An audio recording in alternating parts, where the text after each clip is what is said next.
Hi, this is Hannah Erica, and I'm going to be whitewashing these Queen Anne end tables today. Me and these end tables have some history together. I first saw them at a Goodwill, and they were actually priced for $24.99 a piece.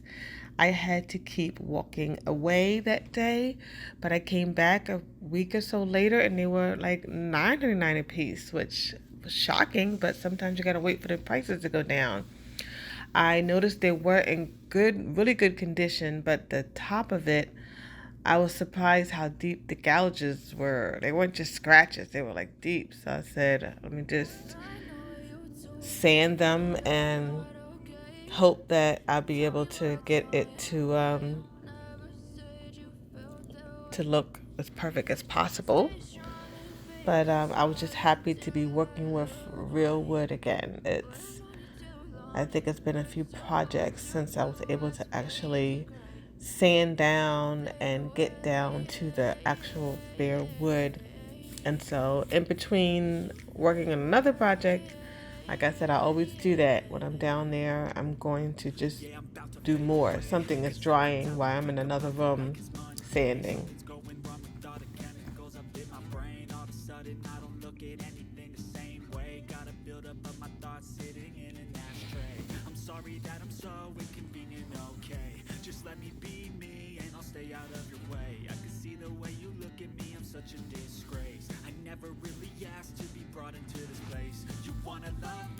So I saw that the legs come off, and I said, this is great. I think I'm going to remove the legs because I'm going to be doing something different with the legs. So it'll make it for a nice sharp painting, um, that the legs are separated and worked on differently. I mean, at a different time, different place, just take them out of the way. And so I know some people told me, oh, you don't wear a mask. And sometimes I don't. And it's uncomfortable and it's weird. You can see. So I'm showing you, I do put my mask on sometimes when I'm sanding. I'm trying to get better at it because I am in a semi-closed space. And so I found these new sand pads to use instead of Diablo. I think I was using, and this is 3M. So I found that it really cut through a lot better. So I'm sold on this one. And this one, I think it's Gator sandpaper, and that even works better than the ones I was using before. And so I wanted some help with this because I'm like, this is a lot of sanding for both the bodies. So I quit a little bit after this moment and got some help with some sanding. My honey bear came through on the weekend and blasted through the sanding while I was in the garage working on another part of the piece.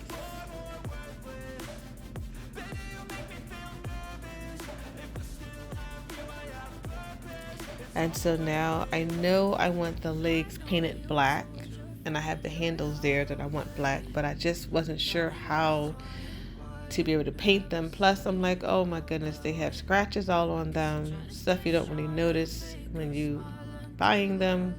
So I said they definitely need to be scuff sand and smoothed out as much as possible.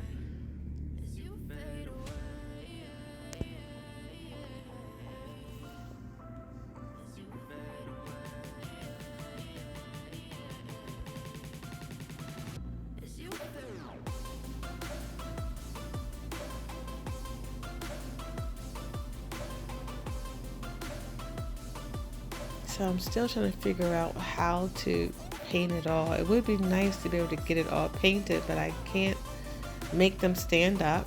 Um, so if anyone out there knows a way I could have done this better, please let me know in the comments, because I already decided that after wasting a lot of time, I'm just going to paint them on one side, let them dry, and then turn them over. And I will have to do 3 different sides, turn it 3 different ways, and I will have to paint it twice. So I'm like, this is a real drawn out process. Um, Mike is still out back sanding, and I'm here just trying to get some things done.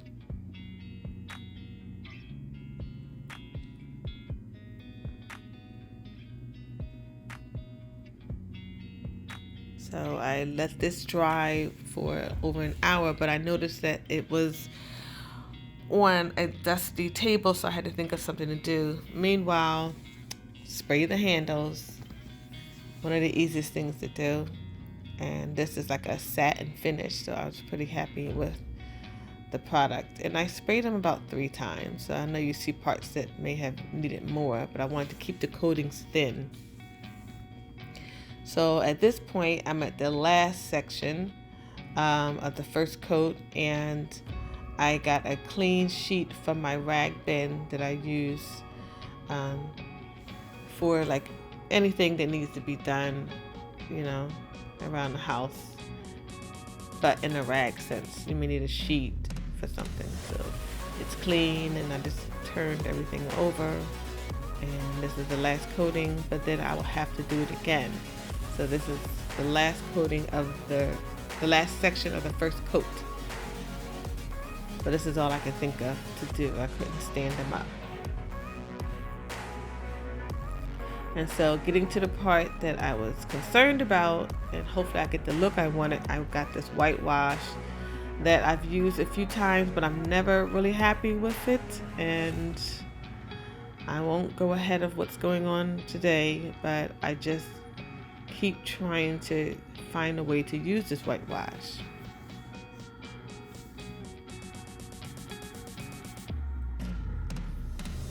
The look of it is, it's light, but it's just not quite, you know, it has like that yellow kind of thing going on. I just want to take the yellow out. I don't know. It just needs something. It definitely don't just need a poly. Some people may just sand it down and put a poly on it. It needs something to make the wood look a little better.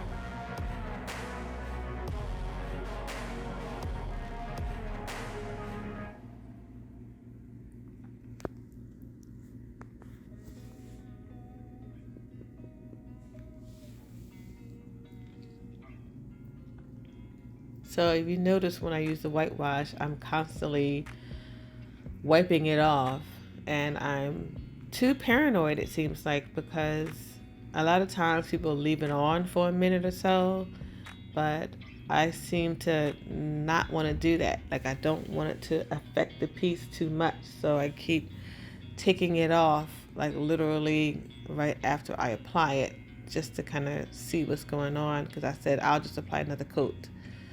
And so I put another coat on, and this time I let it sit for a minute because I was trying to get some kind of results.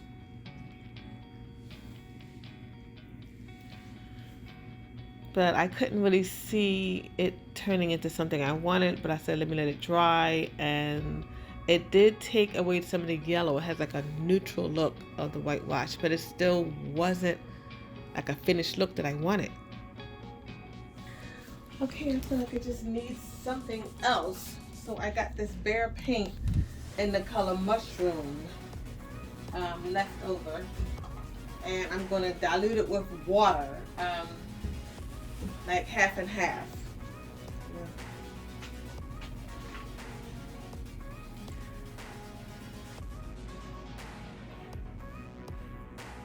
I did whitewash the second piece the same way I did the first one, so that they both will look the same at the end. And this stuff I had from my daughter, picked it out. It's just a paint she picked out when she painted the room, and I thought it had some neutralness to it. Saw some tutorials and said maybe it would be better to use the paint with the water so that it could kind of guide it to the look I want, and not be so scared of seeing it look like it's been painted. Like, I'm not gonna lie, I was still freaking out when I literally covered it. I'm like, oh my god, I'm painting it. I don't want to paint. But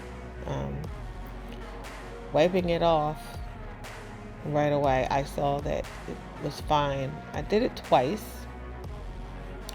and I went through a lot of rags, like a lot of absorbent rags, and it was just shocking how much rags you go through when you're doing this. So having 2 or 3 is not enough. I would have 6, and I decided to do 2 coats of it. I wanted it like a semi-transparent.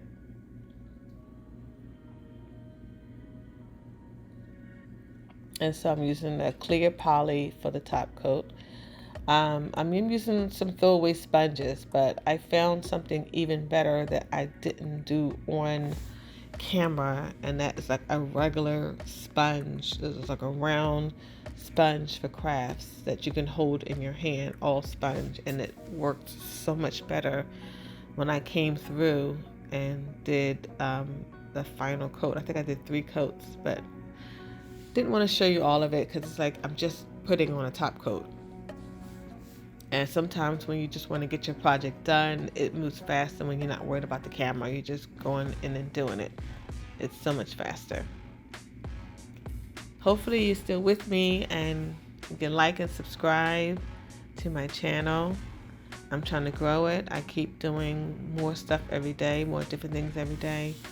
So hopefully I can inspire you to do your own projects and some of your own ideas.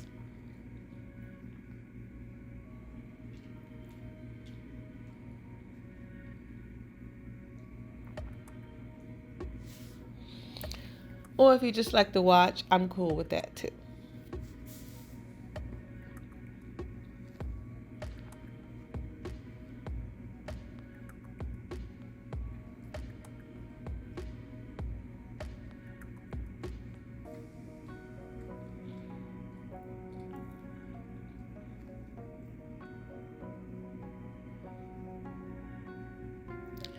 And so I got this offline and I'm just cutting through different scenes because I really didn't do such a great job.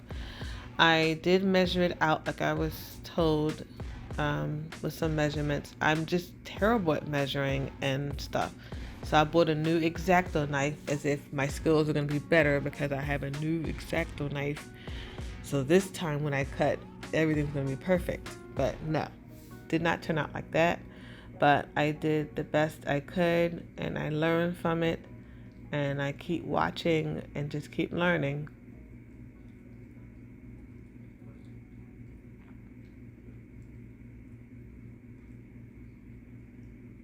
And so this is the finished look. Tell me what you think in the comments. If it was something I could have did different or better. Thanks for watching.